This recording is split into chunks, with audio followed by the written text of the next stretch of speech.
හයි ඉස්සෙල්ලාම කියන්න ඕනේ ගිය සතියේ garlic rice එක හදලා මේ සතියේ මං එනකන් ඒක ෆ්‍රිජ් එකේ දාගෙන බලාගෙන හිටපු ඔයගලන්ට මාගේ පළවත් කනගාටුව. හරිද ඔයගලන්ට බටරුයි ලෙමනුයි නැත්තම් මොකද්ද කරන්නේ? ඒ වෙනුවට මාගෙනුයි දෙහි පාවිච්චි කරන්න පුළුවන්. ටින් මේ රෙසිපි එක හදන්න ගත්තේ chicken breast එක. අපි මේ විදිහට ලුණු ගම්මිරිස් දාලා ඉස්සෙල්ලාම chicken breast එක සීසන් කරගන්නවා.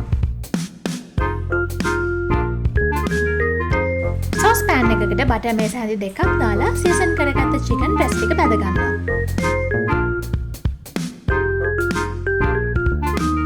මේක බැද ගන්නකොට අපි දෙපැත්තම රන්වන් පැහැවෙනකන් බැද ගන්න ඕනේ.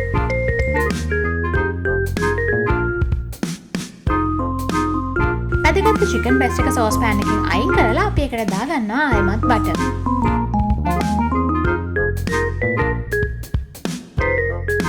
butter ටික හොඳට දිය වුණාට පස්සේ අපි ඒකට පොඩියට කපාගත්ත සුදු ලුණු, වතුර කෝප්ප එකක්, අවශ්‍ය ප්‍රමාණයට ලුණු සහ ගම්මිරිස්,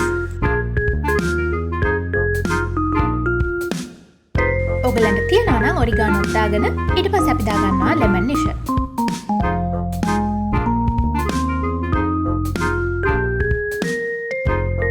විනාඩි 10ක් විතර ගියාට පස්සේ සෝස් එකේ උගු ගතියක් ඔයගලන්ට තේරෙනකොට කලින් බැදගත්තු චිකන් ටිකත් ඒකට දාගන්න. අන්තිමට ඔයගලන්ට තියනවා නම් කොත්තමල්ලි කොළ හරි පාස්ලි හරි මේ විදිහට පොඩියට කපලා උඩින් ඉහගන්න. දැන් ඉතින් ෆ්‍රිජ් එකේ දාලා තිබ්බ garlic rice එකත් එක්ක butter lemon chicken එක කාලා බලන්න.